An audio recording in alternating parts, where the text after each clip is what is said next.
Welcome all. ഞാൻ doctor Anjitha, Ayurveda ഡോക്ടറാണ്, ഹാർവെസ്റ്റിന്റെ product trainer. അപ്പം ഇന്ന് ഞാൻ നിങ്ങൾക്ക് മുൻപിൽ വന്നിരിക്കുന്നത് നമ്മുടെ 6ാമത് ബ്രാൻഡ് ആയിട്ടുള്ള ഇന്ത്യ ഗ്രോ ബ്രാൻഡിൽ വരുന്ന പ്രോഡക്ട്സിനെ നിങ്ങൾക്ക് മുൻപിൽ പരിചയപ്പെടുത്താൻ വേണ്ടിയിട്ടാണ്. എല്ലാവർക്കും ഒരു സംശയം ഉണ്ടാവും, ആയുർവേദ ഡോക്ടറാണ് ഞാൻ, എല്ലാവർക്കും അറിയാമല്ലേ. അപ്പൊ ആയുർവേദ ഡോക്ടർക്ക് എന്താണ് ഈ ഒരു അഗ്രോ പ്രോഡക്ട്സിനെ പറ്റി പറയാനുള്ളത് എന്ന് നിങ്ങൾക്ക് തോന്നുമായിരിക്കും അല്ലേ.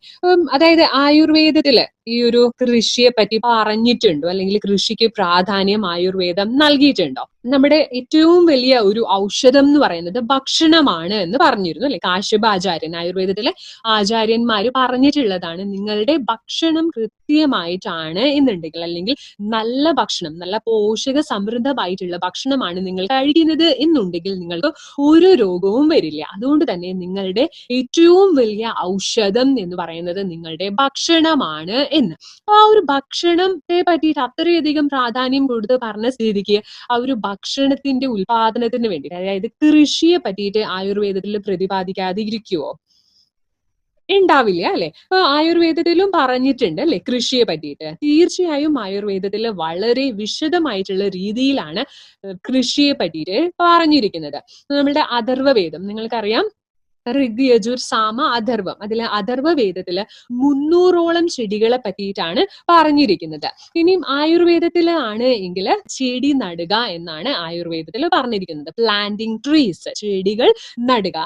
അതോടൊപ്പം തന്നെ ആയുർവേദത്തിൽ വൃക്ഷ ആയുർവേദം എന്ന് പറഞ്ഞിട്ടുള്ള ഒരു ബ്രാഞ്ച് ഉണ്ട്. വൃക്ഷ ആയുർവേദം എന്ന് പറഞ്ഞിട്ടുണ്ടെങ്കിൽ പേര് പോലെ തന്നെ വൃക്ഷത്തിന്റെ ആയുർവേദം, അതായത് വൃക്ഷങ്ങൾ എപ്രകാരമാണ് പരിപാലിക്കേണ്ടത് എന്നെല്ലാം വിശദമായിട്ട് പറഞ്ഞിരിക്കുന്നതാണ്. അതിൽ തന്നെ 2 പുസ്തകങ്ങളാണ് വൃക്ഷ ആയുർവേദത്തിൽ ഉള്ളത്. ഒന്നാമത്തെ പുസ്തകമാണ് സാലിഹോത്രന്റെ 400 BC എഴുതപ്പെട്ടതായിട്ടുള്ള സാലിഹോത്രന്റെ വൃക്ഷ ആയുർവേദം എന്ന് പറയുന്ന പുസ്തകവും, പിന്നീട് 1000 AD വന്നിട്ടുള്ള സുരപാലന്റെ വൃക്ഷ ആയുർവേദം എന്ന് പറഞ്ഞിട്ടുള്ള ഒരു ബുക്ക്. അപ്പൊ ഇതിൽ രണ്ടിലും പറഞ്ഞിരിക്കുന്നത് ഒരുപാട് കാര്യങ്ങൾ പറഞ്ഞിട്ടുണ്ട്. ആദ്യം തന്നെ ദേശങ്ങളെ പറ്റിയിട്ട് പറഞ്ഞിരിക്കുന്നുണ്ട്.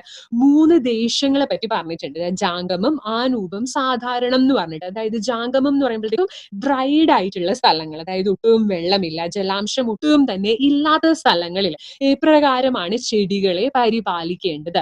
അടുത്തതായിട്ടുള്ളതാണ് ജാംഗമം ആയിട്ടുള്ള ഏരിയ, അതായത് ഒരുപാട് വെള്ളം നിറഞ്ഞു നിൽക്കുന്ന, അതായത് തീരപ്രദേശങ്ങൾ, അത്തരത്തിലുള്ള വെള്ളം നിറഞ്ഞിരിക്കുന്ന പ്രദേശങ്ങളിൽ എപ്രകാരമാണ് പരിപാലിക്കേണ്ടത്. പിന്നീടാണ് സാധാരണമായിട്ടുള്ള ദേശം, സാധാരണ ദേശത്ത് എപ്രകാരമാണ് പരിപാലിക്കേണ്ടത് എന്ന് പറഞ്ഞിട്ടുള്ളത്. ഈ ഒരു വൃക്ഷത്തിന്റെ പരിപാലനം എന്ന് പറയുമ്പോഴത്തേക്കും വൃക്ഷത്തിൽ എത്ര അളവിലാണ് ജലം നൽകേണ്ടത്, അതില് ഏതൊക്കെ വളങ്ങളാണ് ഇടേണ്ടത്, അത് എത്ര അളവിലാണ് വളങ്ങൾ ഇടേണ്ടത്, ഏതൊക്കെ രോഗങ്ങളാണ് വൃക്ഷങ്ങളെ ബാധിക്കുന്നതായിട്ടുള്ളത്, ആ രോഗങ്ങൾക്ക് എന്തൊക്കെ ചികിത്സയാണ് നിങ്ങൾക്ക് നൽകാൻ പറ്റുന്നത് എന്നൊക്കെ വളരെ വിശദമായിട്ട് എഴുതിയിട്ടുണ്ട്. അതോടൊപ്പം തന്നെ മറ്റൊരു പ്രധാനമായിട്ടുള്ള എഴുതിയിട്ടുള്ള കാര്യങ്ങളാണ്, ഏതൊക്കെ കാലാവസ്ഥയായിക്കോട്ടെ ആ എല്ലാ കാലാവസ്ഥയിലും ഒരേപോലെ ഒരുപാട് ഫലങ്ങളും ഒരുപാട് പുഷ്പങ്ങളും ഉണ്ടാകാൻ വേണ്ടിയിട്ട് ചെയ്യേണ്ടതായിട്ടുള്ള കാര്യങ്ങൾ എന്തൊക്കെയാണ്, ഒരുപാട് ഫലങ്ങൾ ഉണ്ടാകാൻ വേണ്ടിയിട്ട് ചെയ്യേണ്ടതായിട്ടുള്ള കാര്യങ്ങൾ, പൂക്കൾ, നല്ല മണമുള്ള പൂക്കൾ, ഫലങ്ങൾ എന്ന് പറയുമ്പോഴത്തേക്കും പച്ചക്കറി പഴവർഗ്ഗങ്ങൾ എന്ന് പറയുമ്പോഴത്തേക്കും ഗുണമുള്ളതായിട്ടുള്ള പച്ചക്കറി പഴവർഗ്ഗങ്ങൾ, നല്ല വലിയ ആകൃതിയിൽ, നല്ല വലിയ ഒരു സൈസിൽ, നല്ല വലിയ വെയിറ്റിൽ നിങ്ങൾക്ക് എപ്രകാരമാണ് ഈ പച്ചക്കറി പഴവർഗ്ഗങ്ങളെയൊക്കെ ഉൽപ്പാദിപ്പിക്കാനായിട്ട് കഴിയുക എന്നിങ്ങനെയൊക്കെ വിശദമായിട്ടുള്ള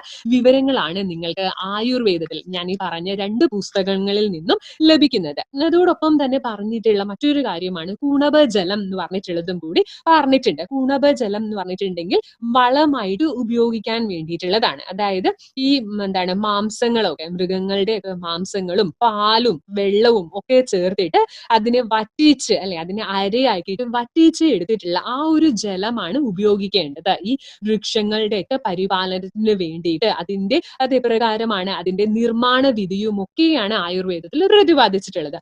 ഇത് നിങ്ങൾക്ക് മനസ്സിലായിട്ടുണ്ടാവും അല്ലെ ആയുർവേദം, അല്ലെ. ഞാൻ പറഞ്ഞിരുന്നു, മനുഷ്യന്റെ രോഗനിവാരണത്തിനേക്കാൾ അധികം പ്രാധാന്യം നൽകുന്നത് ഒരു രോഗവും വരാതെ ആരോഗ്യ പരിപാലനത്തിനാണ്, ആരോഗ്യത്തെ കാത്ത് സംരക്ഷിക്കുന്നതിനാണ് ആയുർവേദം ആയുർവേദം ഏറ്റവും അധികം പ്രാധാന്യം നൽകുന്നത്. അത് കേവലം മനുഷ്യരുടെ ആരോഗ്യം മാത്രമല്ല, വൃക്ഷങ്ങളുടെ, ചെടികളുടെ, മരങ്ങളുടെ ആരോഗ്യത്തിനും ആയുർവേദം പ്രാധാന്യം നൽകുന്നുണ്ട്. ഒരു രോഗവും വരാതെ എല്ലാ കാലങ്ങളിലും ഒരേപോലെ ഫലം നൽകാൻ വേണ്ടിയിട്ടുള്ള വിധികളും ഒക്കെയാണ് ആയുർവേദത്തിൽ പറഞ്ഞിട്ടുള്ളത്.